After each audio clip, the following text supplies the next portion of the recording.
Hello everyone and welcome back to another video. So today we're going to talk a little bit about how do you live in Massachusetts and live comfortably?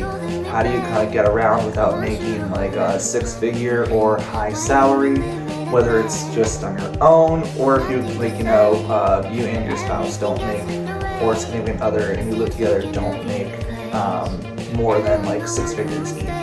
Because this state is very hard to live in. It's like one of the most expensive states in the country to live in. That's not California, and there's some reasons for that. So with that being said, let's get right into it. There are really like 4 things that you can do to live in Massachusetts and live comfortably. And like how do you do that? How does someone live in this state?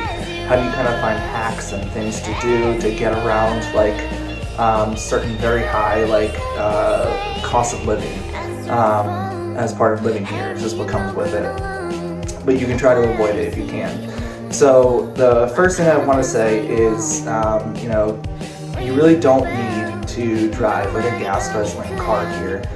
Just about everyone, I'd probably say 60% of the cars on the road are SUVs or trucks, just because it's winter here. We can get pretty cold temperatures and a lot of snow. So with that being said, it makes sense that a lot of people have SUVs. SUVs use more gas, but there's a way to get around that.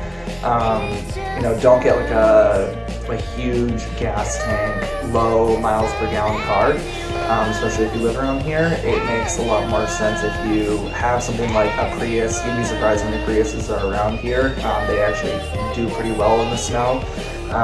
Aside from that, just getting like any kind of hybrid car, whether it's an SUV or a sedan, getting an electric car, preferably not like a rear wheel drive electric, like it should be front wheel drive. I know a lot of them are really rear wheel drive. It's hard to get all wheel drive in them.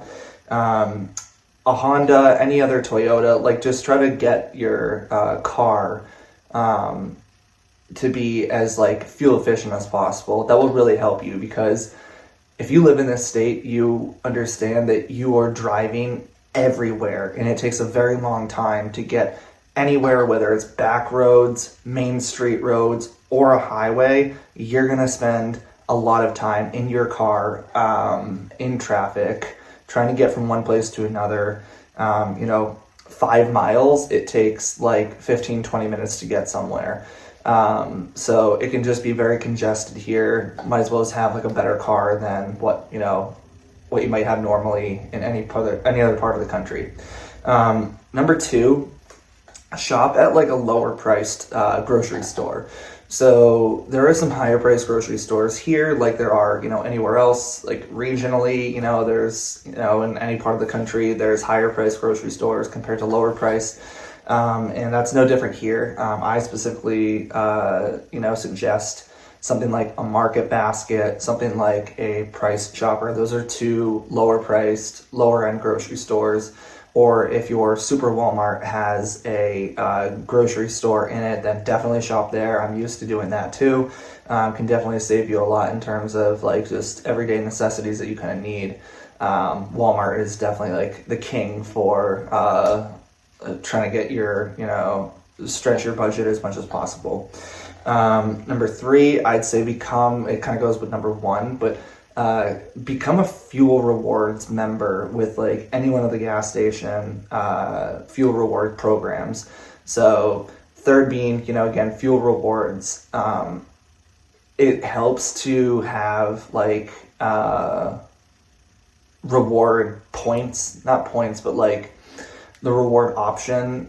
If you are at Noria, if you're at like Shell fuel rewards through like Stop and Shop, or just regular Shell fuel rewards, or even like Cumberland Farms, they all offer like reward members. If you just sign up with them, like with your phone number or something, like it's pretty simple. Then you can get fuel rewards with every time you go there. So just makes gas a little bit less costly, and it does help. It helps in places that you don't really realize that you might be saving a little bit more just because you're stopping at your fuel rewards gas station compared to like just some mom and pop gas station or like a mobile station or something like that.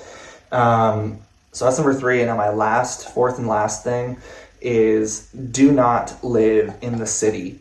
Young people tend to flock to living in the city because they either went to school in Boston or they just want to live that city lifestyle because they don't live in New York, they don't live in Chicago, they don't live in LA. But I would say avoid that at all costs. That's really the number one thing as far as how I got so far into increasing like my savings and being able to invest, was because I had apartments and lived in places avoiding the city completely. I actually used to commute to the city for work. I have done that before. But as far as like anything else, live in the suburbs if you can. Any part of the suburbs. The further out west you go, the less expensive. The further east you go, the more expensive, because everyone wants to commute into the city for work. A lot of high-paying jobs, of course, are in the city. School are in the city. So if you're a commuter and you live out or want to live like out in the suburbs, it's a lot less expensive than being like a on campus or in Boston kind of housing.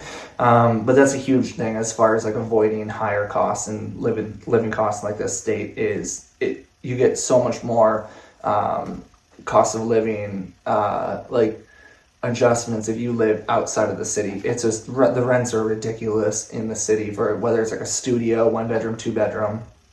You're just spending all your money every month on just your rent, basically, whether you live with a roommate or on your own. It's just ridiculous. So you don't really see that when you start to go further and further west. So it's just something you have to do if you want to get by living in this state.